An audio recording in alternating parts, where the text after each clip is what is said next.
Hello.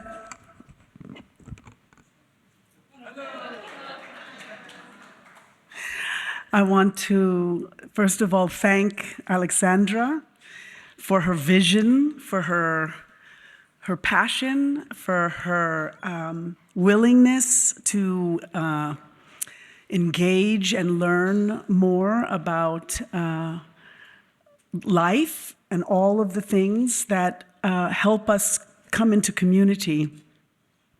So I'm Gina Belafonte. I am the youngest daughter of Harry Belafonte, and he turned me on to Greece as a very young child through the music of Nana Mouskouri, who he worked with, and I'm so grateful to be here. I was invited to the first symposium in Delphi, but unfortunately I couldn't make it, so I made the second one. If I am correct, let me know with a signal, Mirto, if we're going to first hear from...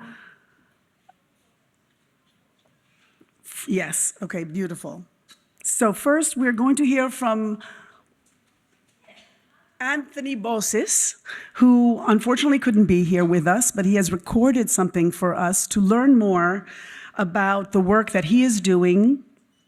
He is the clinical assistant professor in the Department of Psychiatry at NYU, Grossman School of Medicine, and he has been studying psychedelics for a long time and seeing how they can support and help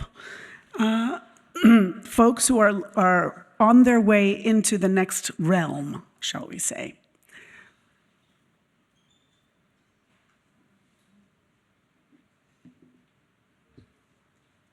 And unfortunately, I was unable to be there this year with a scheduling conflict here in America. But my heart is there right now at Eleusis in Athens. And thank you to Alexandra and Mirto for, again, putting together an incredible event as they have in the prior 2 years. I've been honored to be part of each Eleusis conference for the past 2 years, and will be delighted to be back next year for sure.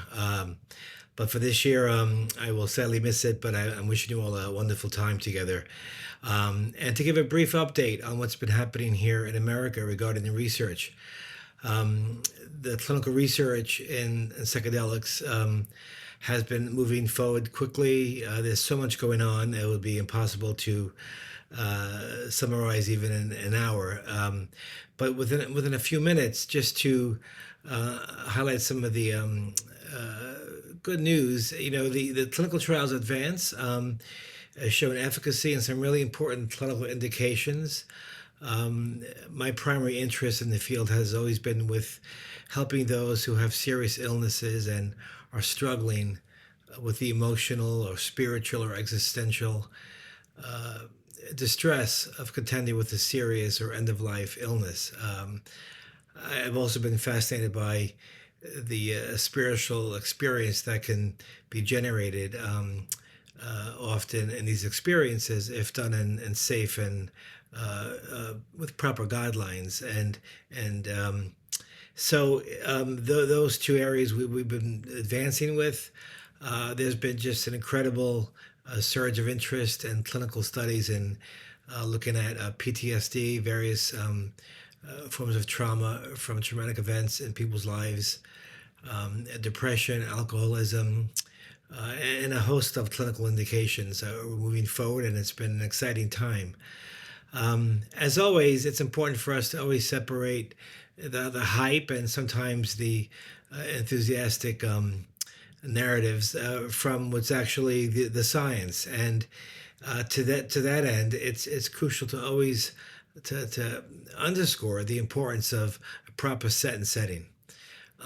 How these medicines are done, how the therapeutic approaches are applied, how people are trained to provide these very intense journeys, experiences. While they can be very powerful and effective and life-changing in terms of people suffering, they could also be very difficult and challenging with outcomes that aren't so always so expected, and that really lands on how we conduct the research, how the set, how it's done. How the person is selected, how they're prepared for weeks in advance of the session. The setting, I mean, more of the same. The set is the person's mindset, the setting, where and how it's done, and how therapists are trained. So that's crucial to this. And as the field moves forward, and we're in a very wild zeitgeist, to say the least, in our countries, it's important that we educate the public on how these are done effectively, with safety and ethics first and foremost. And to that end, I think if we keep our eyes on that and proper science, we can hope to optimize good outcomes, and minimize what we call bad outcomes, or hazardous experiences for people. It's been exciting seeing the psychedelic research begin to spread in Europe at various countries. And I'm delighted that it will soon be happening in Athens, my ancestors' homeland, as a proud Greek American.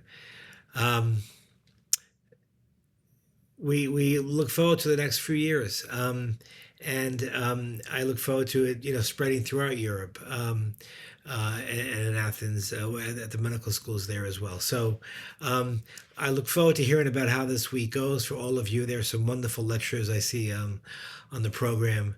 Eleusis is a place where in ancient Greece, powerful experiences happened, powerful themes that emerged, many about death and transcending those experiences of end of life distress, and of course the Eleusinian Mysteries that stand so proudly in the history of Greece. So it's the ideal place for a conference on consciousness, on spirituality, on what matters, on democracy, on these medicines being used properly throughout the world for efficacy. So it's a perfect place to have a conference like this. And I wish Alexandra, Mirto, and all the team and everyone there a great, great week.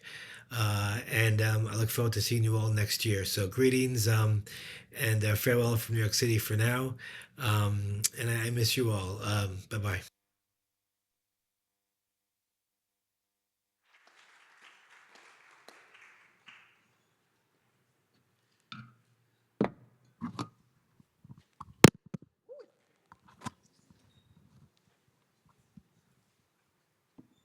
Hello?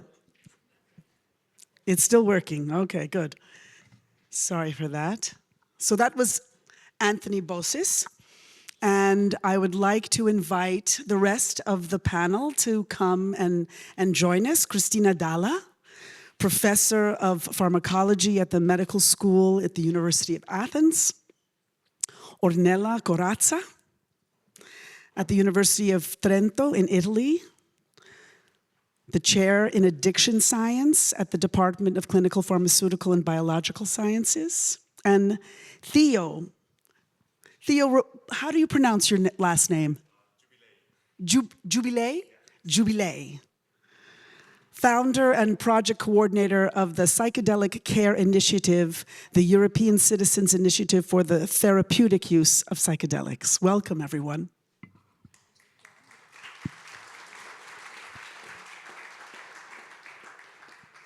So I think what we'll do is we will hear from each of you a little bit about your work and what you're doing, and then we'll have a few questions.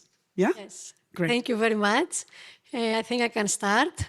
I will try to be brief, but I was asked to speak slowly. So I will speak slowly. I will try. So it's great to be here again. I'm very happy to be at this wonderful meeting. And thank you very much, Alexandra and Mirto and all the co-creators of this amazing event for the invitation. And to start, I just want to remind you, okay, it's not working.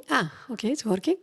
To remind you what are the psychedelics, we're talking about the classical ones here, especially about psilocybin that comes from the magic mushrooms.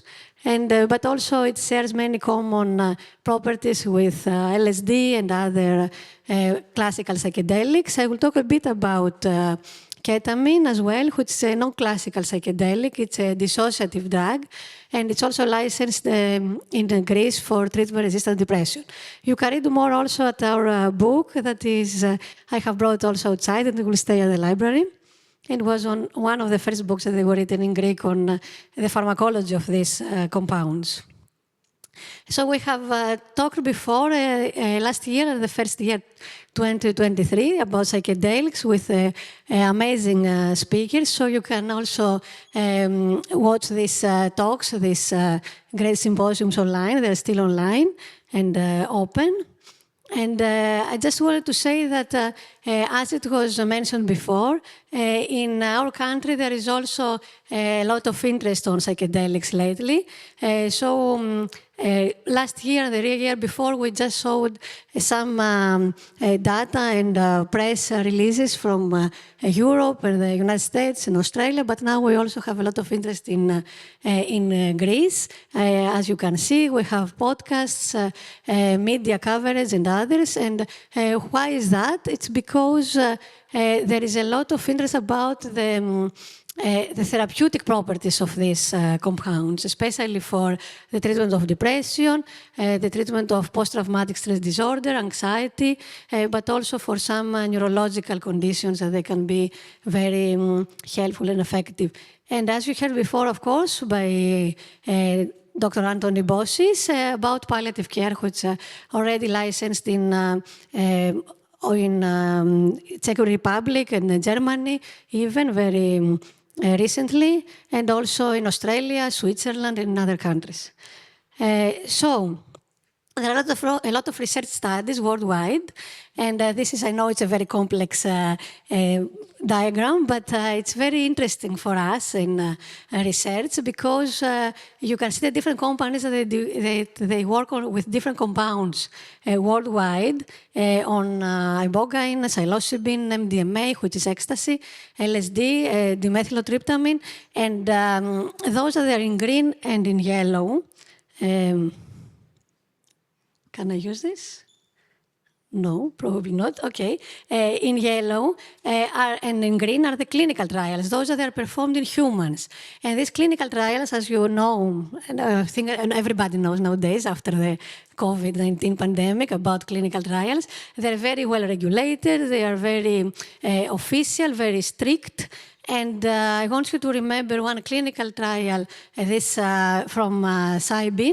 It's a phase 3. That means that it's multi-center in many different hospitals, different clinics worldwide, and with specific protocols.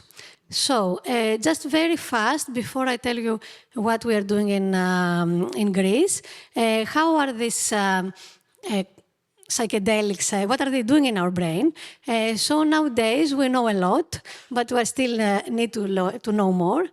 So we know that they change the default mode network. And this is a network that it's activated in our brain when we are doing nothing. So not when we are sleeping, but when we are resting and we are wandering around our mind, probably also during meditation. I'm sure there are some data on that.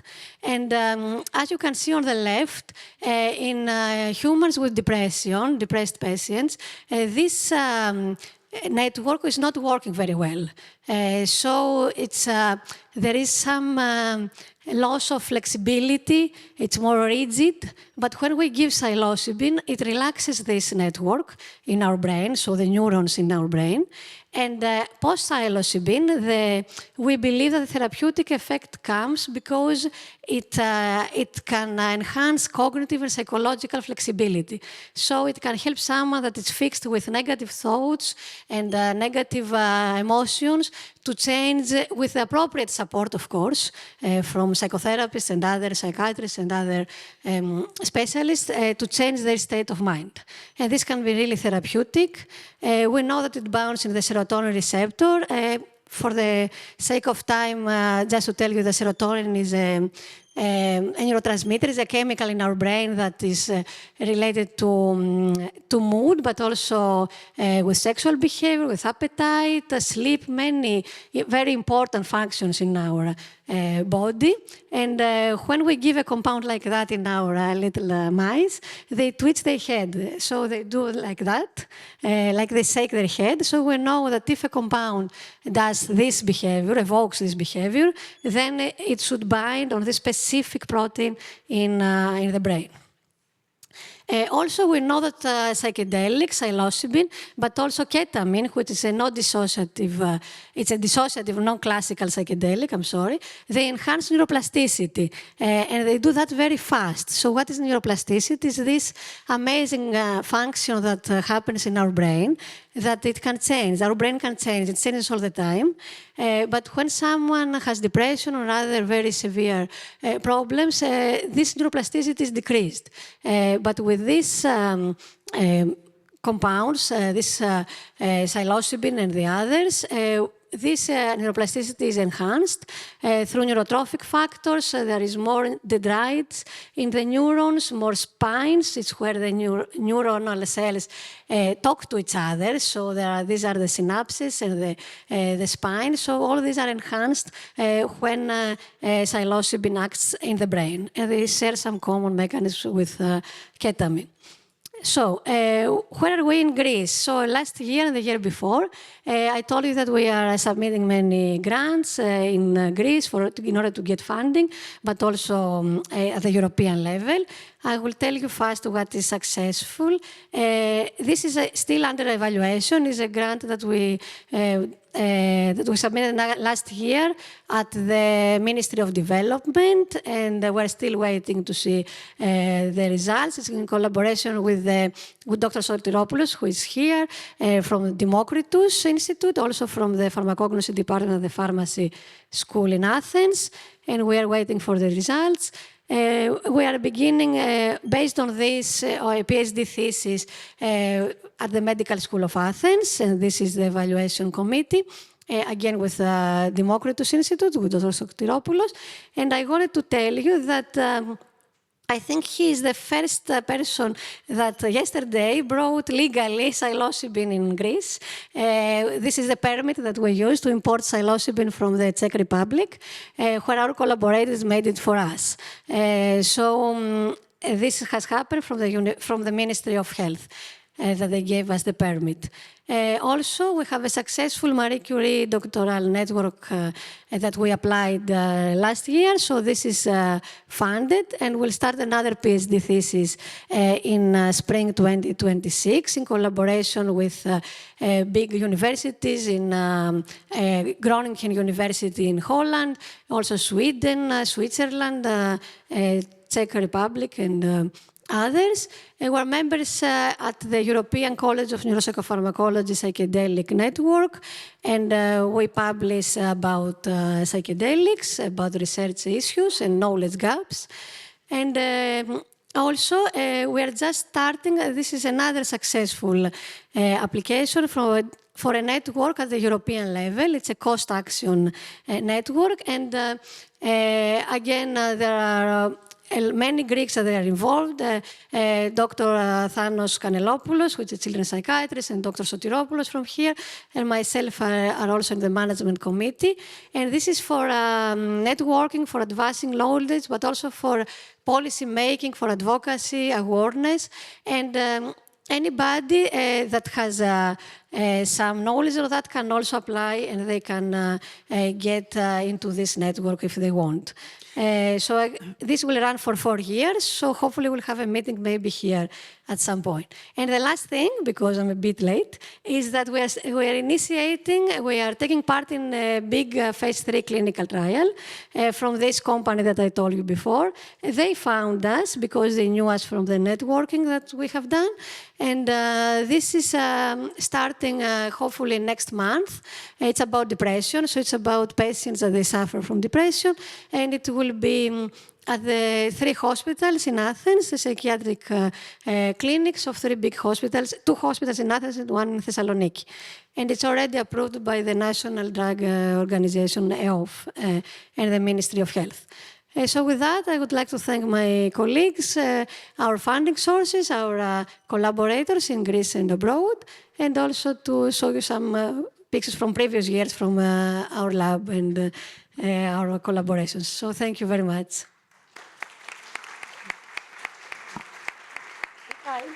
This is wonderful. There's been such progress in the past 3 years since your first visit here to Eleusis with us, and it's amazing what you've accomplished and what's been happening. It's lovely. Thank you. Ornella. Thank you very Please. much. It's a great honor to be here in Eleusis, and thank you very much, Alexandra, Myrto, and all the organizing committee. I will bring our own research contribution to this field. We are not that advanced as in Greece, I have to say, in Italy, but we are getting there. It's a long process. So there is this renewed interest in psychedelic science, but why? We've seen from Professor Dalla the importance of these substances at the neurobiological level and in terms of brain circuits. But there is also a third element that I would like to emphasize in my next 7 minutes and 20 seconds, which is the spiritual side of this experience. How does it feel like to be under the effect of a psychedelic substance, and why this is important for a therapeutical point of view? I started studying psychedelics about 20 years ago. I was interviewing especially young people who use a variety of substances in recreational settings. And they were telling me about the profound transformational experience that they had. Sometimes they have a sense, they sense a deep sense of connection with nature. They understood the working of the universe. Sometimes they describe telepathic communication with God.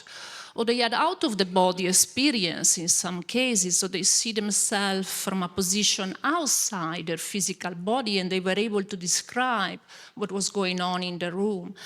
I always found the psychedelic experience extremely interesting from a clinical point of view, because it's extremely important not only look at the neurobiological function and mechanism of this substance, but also what people experience under the effect of these substances. Because the experience itself, as I will show you briefly, contains a lot of important information to inform psychotherapy and any type of clinical intervention that we want to apply. So I would like to share you briefly some experiences from our lab. This is a person who tried ketamine, just mentioned earlier. So I will read it from my notes, but you can see it also on the screen. I gradually lost my senses, the person said. The music was distorted.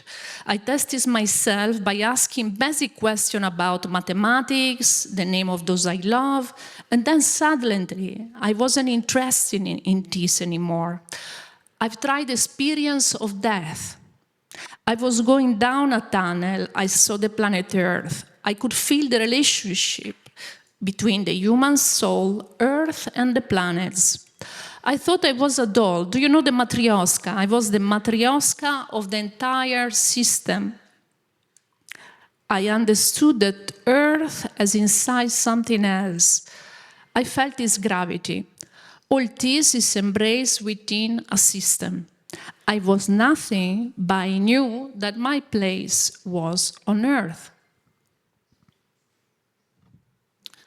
And here is another experience of another person who reported a telepathic communication with God, the universe, described with different terms.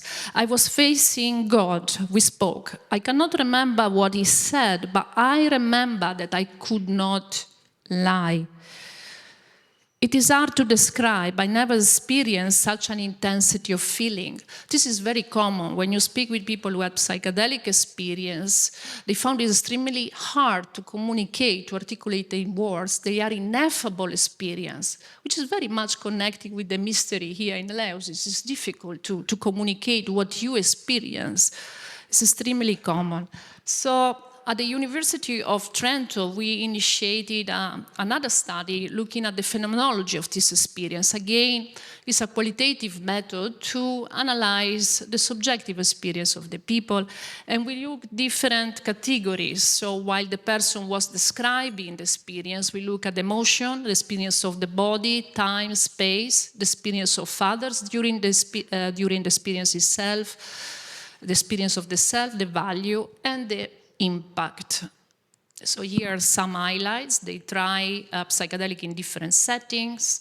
Emotions, in an initial phase, of course, they are not, they are a bit afraid of the experience. So there is some anxiety about what is going to happen, but then there is a shift towards euphoria or profound happiness, peace, calmness, and other type of emotions. So they are very strong and they can be remembered after many, many years. The experience of the body itself is extremely important. I call it the live body because the body is becoming materialized in our society. We don't have a proper connection with the body, but the sensation of very strong body awareness, often described as energy flows, perception of disintegration, emerging with what is around. And as I described earlier, sometimes people also reported near-death or out-of-the-body experiences. Time was no longer important, and there is, in most of the cases, a loss of temporal awareness.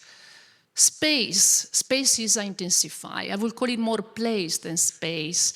The colors are very intense, very vivid. Spaces appear alive, breathing. Here's a brief account. I perceived the tree as being alive. Everything was seen in a different way, with colors more intense and enhanced. Somebody else said, land and sky were fused together. It's a very strong component. Another element was about the perception of others. There is a heightened empathy. You understand the others. There is this deep emotional bonds with others. And you experience alternative means of communication, and sometimes words are not enough. The self. There is a disintegration, a transformation that the self, again, is a strong link with the mystery of Eleusis and the beautiful introduction that we had earlier. Here somebody said, I experienced a deep acceptance of the surrounding reality and myself, as if I had made peace with my inner demons. So the trauma is emerging during this experience, and it's extremely important to listen to it.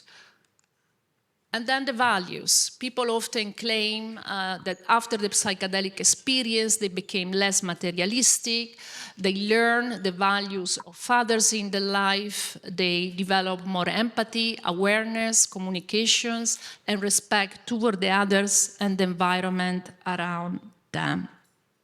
So what can we learn from all this? I strongly believe we live in very challenging time. People tend to be caught by frenetic lifestyle, rapid communication and transportation, and they tend to feel dissociated from themselves and from the environment around. So the body is experienced as a sort of thing, and a machine, as something that can be advertised on social media, and is too often left to the judgment of others or the like of others, and happiness is felt by the outside rather than the inside. It doesn't come from within. So in conclusion, I really believe we must regain the ancient awareness that we are all interconnected. This is clearly what is coming out from our study, not only as human beings, but as a part of a wider ecological consciousness. We need to integrate science with myth and knowledge with creative imagination. And this should be the beginning of our re-enchanting the world. That is the topic of this symposium, to transform ourselves, but also to contribute to more meaningful communities. Thank you very much. Thank you, Ornella. Thank you so much. It's wonderful. I think this is maybe one of the first times we've delved so deeply into what happens when you're on a psychedelic. So this was really important information. Thank you so much. Théo, please. Yep. Thank you so much. And I'm really glad to be here because, first of all, I'm out of Brussels weather, which is a blessing. I'm discovering summer, so very nice. Thank you so much for the invitation. Unfortunately, I don't have slides, so we'll have to listen to me. But I'm French in the first place, and I come from a town that you may know, Strasbourg, which is 2 hours from Switzerland. And early of my 20s, I was discovering these facts that Christina presented and Ornella also. And I was amazed really by the results, by the books I was reading on psychedelics. And on the same time, 2 hours from where I was, it was already implemented in Switzerland since 2014 under certain conditions. And as a French, I was kind of outraged that in France, we couldn't have access to the psychedelic-assisted therapies, but nor in Belgium, nor in Germany, Spain, Portugal.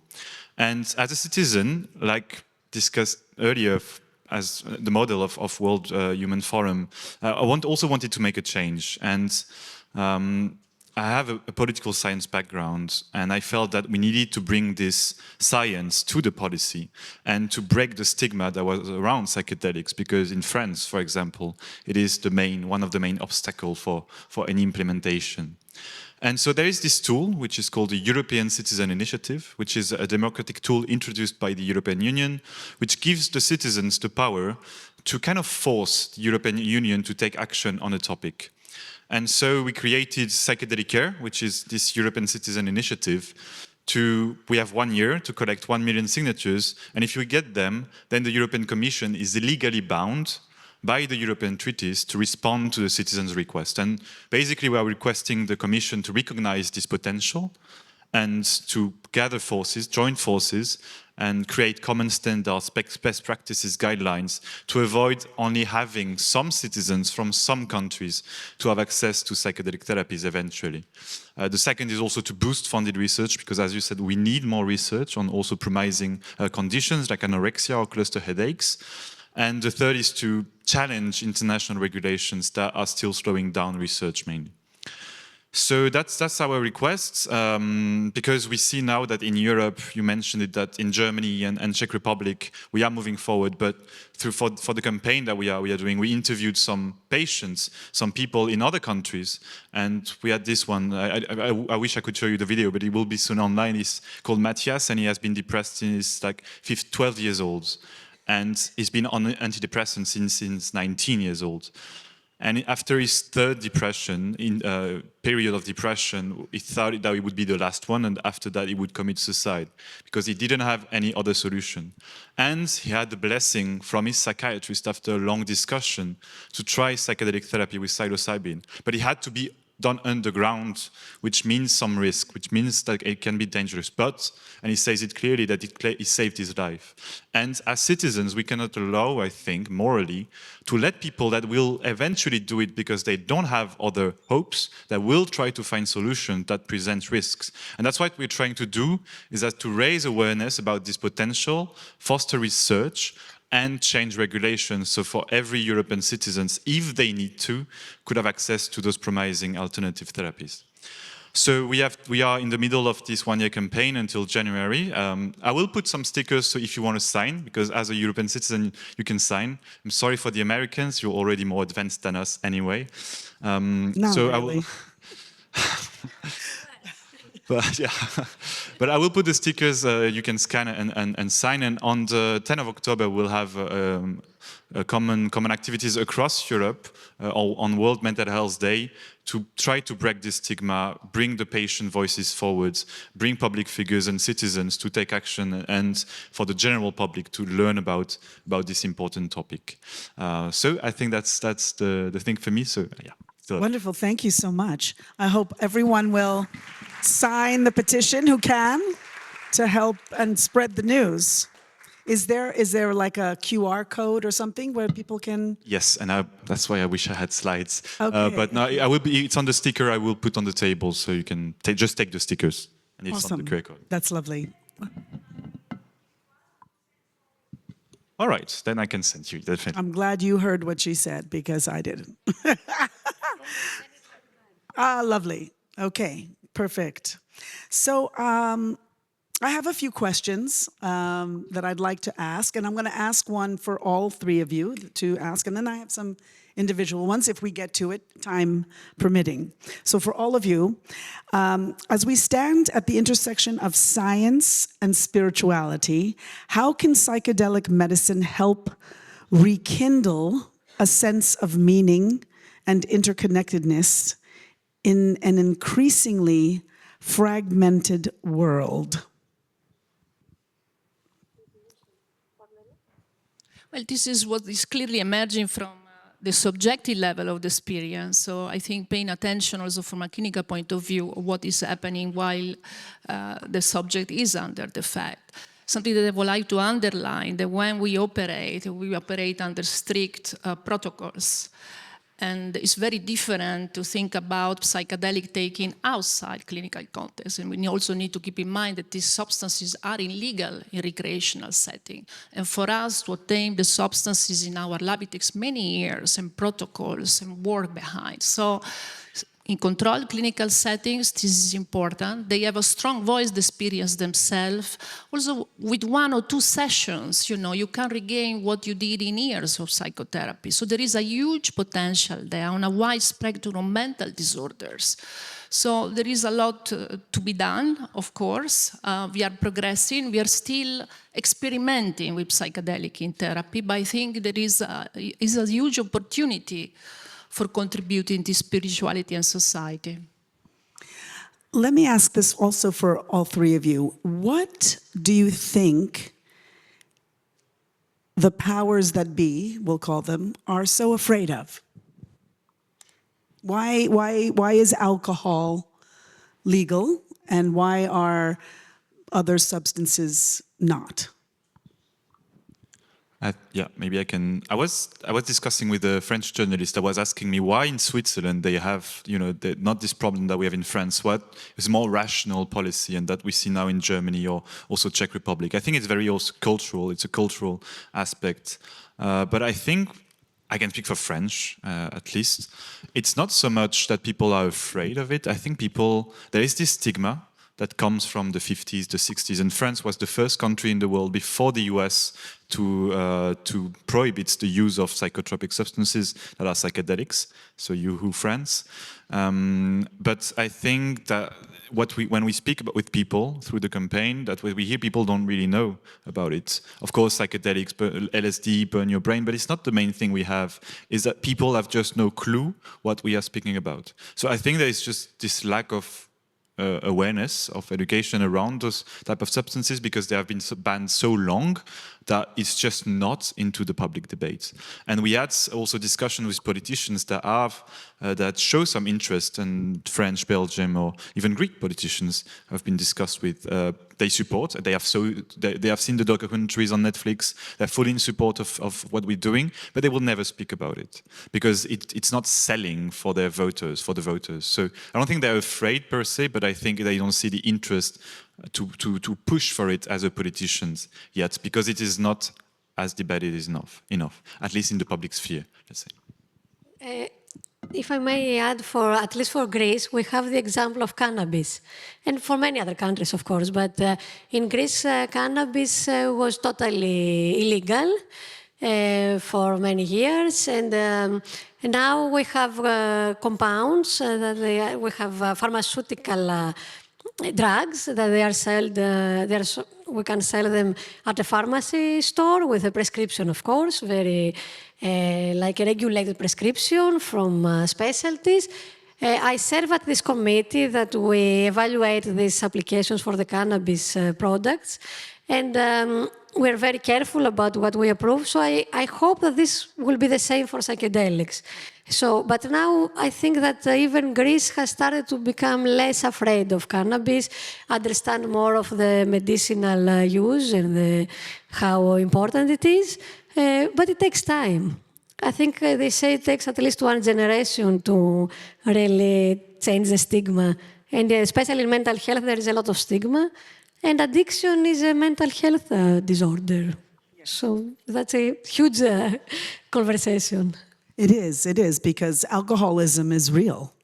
and it's also a disease, and it's also, very destructive in many ways, but also it brings much joy and flavor to meals and to discussions. So I just always wondered, how they pick and choose what they will or will not allow. But let me also ask you, Christina, given the emerging research on sex differences and psychedelic effects, how can we tailor psychedelic-assisted therapies to be more personalized, especially regarding gender-specific responses? Thank you so much for the question, because that's my field of research, as you know, about sex and gender differences and effect in mental health. And there is almost nothing on that, so we don't really know much about psychedelic. And this is what we want to research as this PhD thesis that will start next year. So, for example, we believe that there might be differences during the cycle of women if they are premenopause. So this is an acute therapy that we give only once or twice, but we have no idea if we should give it during ovulation or after, or during, or to avoid some phases of the cycle, and also if there is a different effect or even different dosing or psychotherapy approaches. After menopause, or during the perimenopause period, but even with adolescent girls and boys, and the different genders that we might have to give the therapy, or it's such a big field that there is nothing yet on that. So we really need to investigate more. And thank you. I look forward to hearing more next year. Yes, hopefully. Great. Ornella, what frameworks can ensure that psychedelic care remains inclusive and ethically grounded, especially when scaling? So as it grows, how do we maintain inclusiveness and ethical practices? That's a very important question. As I mentioned earlier, we operate under rigorous protocol and we try to be inclusive as we can, but we are at the beginning. So it means that we need to broaden not only the spectrum of the type of diseases that we are looking, anxiety, depression, but also I'm a professor in addiction science. So in terms of addiction, we look at alcohol, we look at nicotine, but there is an explosion, for instance, of behavioral addiction in society at the moment. Everybody on the mobile phone, social media addiction, and many others. We are starting now a new clinical trial in collaboration with Imperial College in London, and for the very first time, we are going to look at gamblers and psychedelics. So I think there will be much more to come in the next few years. Again, I repeat, it is experimental. We don't know if it's going to work. We have a lot of hope. We are trying something new and different. And I really think most of the trials have been done with white young male. We should look at the female, and we should look at older age groups. As my colleague said, there is a stigma around it, so I think it's extremely important, this has been repeated a few times here today, is to remove this stigma and explain to the population, to the citizen, what this is about. You know, could be an immense opportunity for humankind, and we need to be able to try it across different races, ages, and cultures, so I fully support that.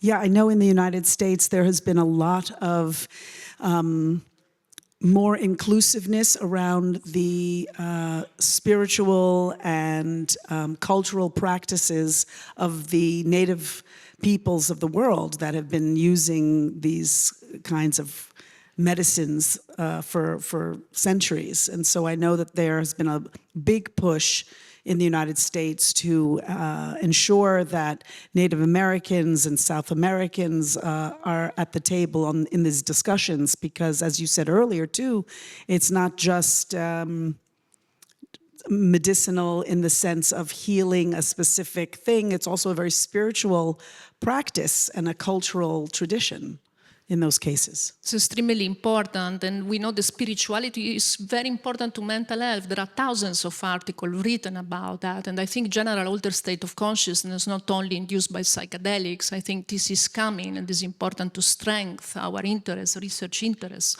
also into this field, and learn from the past, because they've been used, as you said, in traditional culture for since the beginning, probably, of their own tradition, and we need to learn from them. They are inside specific setting. They are guided through it. It's not that you just try the psychedelic for recreational purpose. There is a purpose, there is a ritual that is respected, and we need to learn from this ancient knowledge and bring it back to our current days. Yeah. I think there also could be an interesting study, perhaps, on the recreational use, because it's happening. When you go to a place, for instance, like Burning Man in the United States or certain festivals, there's people who are using psychedelics all the time.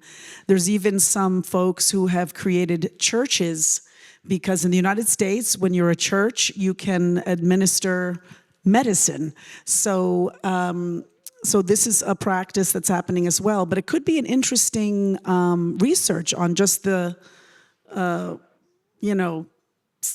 not being used specifically in a controlled way, but just recreationally. I mean, when I think, because I think of marijuana, like... At the moment, as research, I think the focus should be on the clinical part. The recreational, what we are seeing is often a mix with many other substances, and rather than to look for a specific, yes. Yeah. There are other motivations. So personally, I will keep the two very separate at the moment and focus our effort on helping really the most vulnerable one. Recreational is important to know and to prevent the use, and also to give guidances to yes. because psychedelics are absolutely not for everyone. Correct. So that's not what we want to promote. And different kinds of psychedelics is are not to for help everyone vulnerable either. individuals who need to be treated with adequate medicine and support. So I think there is a huge potential there. What is happening outside the recreational setting is completely different, I would say. Yeah. Okay, thank you. Théo, as the founder of the Psychedelic Care Initiative, how do you envision building models of care that go beyond the clinical setting, integrating community, ritual, and long-term support to truly hold and sustain psychedelic healing?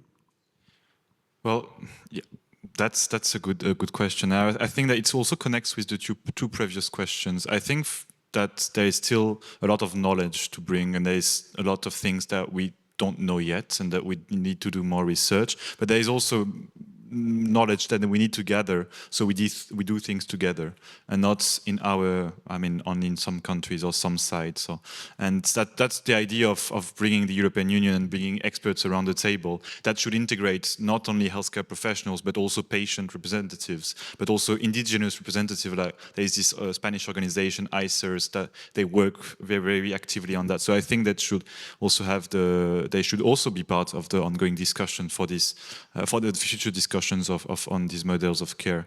I think that for now there is one main issue that, of course, it's not legal to use in therapy, but the lack of training. We will lack trained practitioners. So even if it's allowed, we won't have the infrastructure to implement into our healthcare systems. And then also there's the question, how do we reimburse?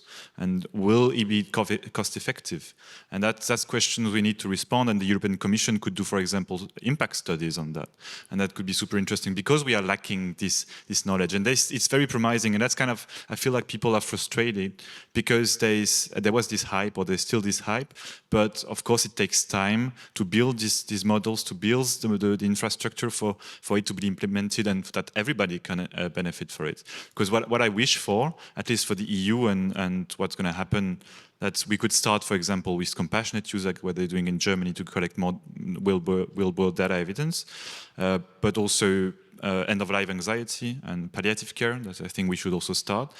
But I think what we want to avoid is that what the current situation is that we have in some countries decriminalization. We have Portugal, where there are psychedelic retreats, where there are practitioners, some underground, some who are really good, and others that are more doubts. And there is, it's unfair that some people, because they have the money, because they speak English and they can travel around, because they know some people that do retreats, can have access to the treatments and benefits, therapeutic benefits, but not others, and are left behind. And because I mentioned this guy, Matthias, in Belgium, but because he spoke to the psychiatrist that gave the blessing. If the other did not, I mean, at the end, the people then commit suicide also. I think there is a... So we need to create really a fair system that everybody should have access, and that is reimbursed with trained professionals and done in a safe setting. Well, I encourage everyone also to learn about MAPS, which is the Multidisciplinary Association for Psychedelic Science in the United States, led by Rick Doblin, and you can hear from him the very courageous work that he's been doing for close to 50 years, but also is, constantly coming up against the government and not, declassifying. We had Rick Doblin over to the University of Trento last November with the first Italian conference dedicated to psychedelic science. We now have a MAPS Italia as a major network to recruit participants. Yes. Yeah. He's a wonderful person and a dear friend. Well, I want to thank you all so much. Please, everyone. This has been a wonderful conversation. And thank you so much. Yes. And Alexandra wants to say one thing first. I think we still have a few minutes for questions. I think like 5. I don't know what says there. 3 minutes and 19 seconds. So let me just say one thing and then maybe another question. But what worries me is that happens again what happened in the 60s, which is that psychedelics get out of the laboratory, get out of the clinical research, get out, become some kind of recreational party drug. And then we have again something that allows the medical community not to do their work well. So I'm glad I heard what you said, and I think we have to be very careful there. And the last thing I want to say, and it has to do with Eleusis, is how did the Greeks do it for 1,500 years? They had something very powerful, very powerful. They used it in the right set and setting. They never let it out. It served community, it served everybody. And the thing that impressed me most was precisely the inclusiveness. It was man and woman, free man and slave, Roman emperors and Greek philosophers who were coming here to benefit from that unique knowledge that was here. So I think we have to be very careful with recreational, very, very aware that it is a danger to be a setback for the medical community. I want to just comment about that because the 60s, when you're talking about psychedelics and the fears, those predominantly came out of the US and out of the United States. And I would suggest that you need to be careful to not believe the hype, because I think a lot of what was pushed out and told to you was propaganda. But I mean, yes, certainly there were people that were using psychedelics in ways that were not necessarily healthy. And yes, there are some, instances where it got out of hand. But I will also say that the US has a tendency to, when they want to stifle something, they will show you the negative aspects. They will make you believe that it's going to lead to things. And so this is also an important aspect because they do it with social justice issues, with revolutionaries. They do it with anything that even implicates freedom, free thought. And it's an important aspect to also hold. I don't want to take away, though, the importance of the studies and the importance of having controlled spaces so that we can get more information. But I also want to ensure that the United States has a propaganda machine that controls what we know. Yes. Please, go ahead.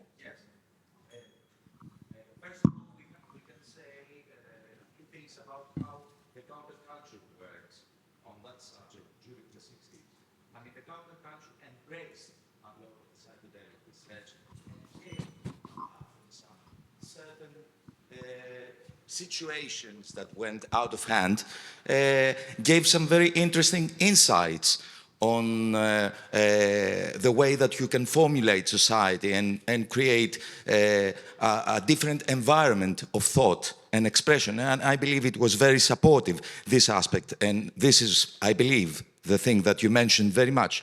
And I would definitely like to ask you, to what extent now you believe that the psychedelic experience, when carried out collectively within communities and supervised by groups linked to the research sector, lead to interesting, or can lead to interesting insights into social change and towards a better society, or even the administrative processes of human societies of our era?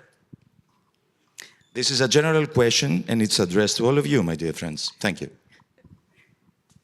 I mean, I can just say one thing, which is that we've seen, you know, with the use of ayahuasca, for instance, which is usually administered by a shaman, and it's in a very controlled experience, that there are a multiplicity of things that happen that are very individual experiences with that particular medicine.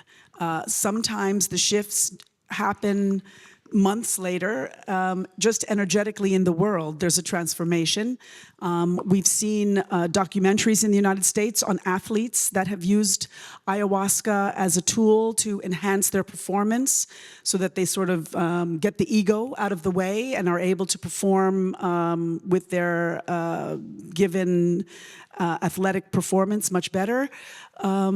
So I will say that for me, I mean, I'll be transparent. I have taken a few of the mentioned psychedelic medicines, and each one has been a very different experience. I guess because of my chemistry and my emotional makeup, I haven't had a bad experience, but I also, with some of them, have never wanted to go back to them. But I have found that in community, when experiencing substances or medicines, there's an opportunity of a coming together, of a shared experience, which you can also have without psychedelics as well, but it enhances that. Just quickly going back to your question, 2 points. Back in the 50s, when the research started on psychedelic after the discovery of Albert Hofmann and LSD in 1943, there has been like 20 years of experimentation also in clinical settings, and 40,000 patients have been treated with LSD, for instance, which was very much connected with the countercultures you mentioned and so on. But they were lacking rigorous protocols. We are still lacking, you know, standard protocol. We need to be able to compare results. There are a lot of limitations that we are working in, and also thanks to the European Commission and the support that we are receiving, it looks that now is the moment to do that. So definitely learning from the past, but also, as Alexandra pointed out, it's very important to understand we can't miss this opportunity again because of the recreational problem that we faced back in the 60s. So they are points to be taken into consideration. And the second point is regarding the transformation. As I tried to also highlight in my presentation, the transformational insights, it's there in every single experience. We interview hundreds of patients who tried these substances in different contexts. And what we are seeing that they can't remember the experience even after many years they've done the psychedelic, even 20, 30 years. They will describe you in great details exactly what happened because it's been the strongest experience in their life. So again, a huge potential to transform our societies and help people to feel better. I just want to add something very fast. I totally agree. And I don't know about society, if we are going to change our minds, but if we have a society with less people suffering from mental health disorders, and of course, with, as Anthony usually says, that will change the way that we are dying because of palliative care that is better, and also with less people are terminally ill, that they are suffering from stress and existential stress. So this, I think, will make the world a better place to begin with. And then we can see about the rest. I hope.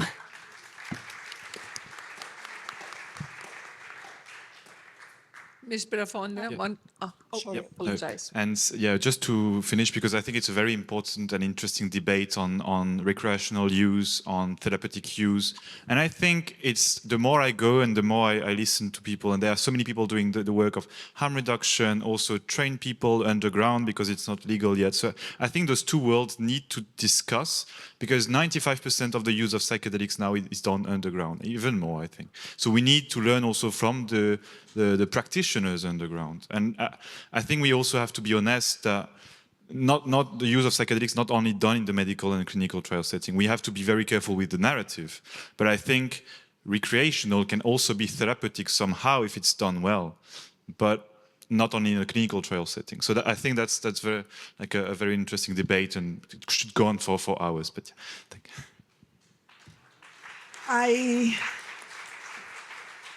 I know you want to ask a question, don't you? Very quick. Go ahead. You mentioned earlier that it's allowed in some of the churches in the United States that the recreational medication within the premises of the churches is practiced. Where is that in the States? Because in America, and I've never heard about this before. All I can say is Google it. Well, it says here, an American church in California was raided in 2020 by the police. Yeah. I've never heard about it before, and I said maybe I'm not very well aware. You know if about you it? check There are some. Look at the Yearn. There's an organization called the Yearn that has become a church that has gatherings in Playa del Carmen in Mexico, and because they're registered as a church, it's just the weird. I didn't write the laws, and I don't know it, but it exists. And if you check in Ohio, if you look for psychedelic church, Ohio is the name Bridger. He has been legally attacked in justice, pursued in justice by the state of Ohio, and he won the case. But it's very interesting to learn about the constitutional differences in the US. And,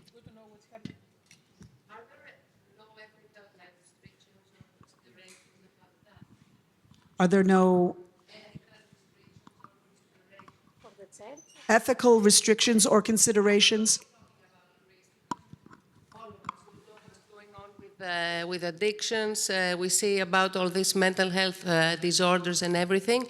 And of course, we want the planet to do something better. We want people in the society to be much happier, etc. But I understand that education is extremely important so that all of us understand why this type of medication cannot be underground, but it has to be legal in pharmacies, etc. But aren't there any ethical considerations? What do governments say? What does the EU say? I know that the United States is it's different. It is more extrovert than we are in Europe. Yet it's denying declassifying it as an illegal substance. So, I think that, I go back to alcohol. I always just think, there's... It's an addiction and it's everywhere. We see... But it doesn't cause addiction. These particular compounds, they don't cause addiction. So they're not addictive, although they are Schedule 1 on the tables that we have for narcotics. And also, in all our studies, there are always ethical committees. In all, everything that is approved is always reviewed by ethicists. In our cost action, this network that we have a special ethicist that works on that. So all the ethical considerations are taken into account. And it's the misuse. What's their problem then? Well, if you solve the ethical issue, then maybe Theo can have a better talk about your project. The psychedelic care initiative will be much more efficient. This is why we're here, and we must take this conversation and continue to have it. Yes, and we will continue the conversation, and we'll have a keynote speech about all of these things, and we can have conversation and discuss. And I thank you all for listening and welcome you all to have a break.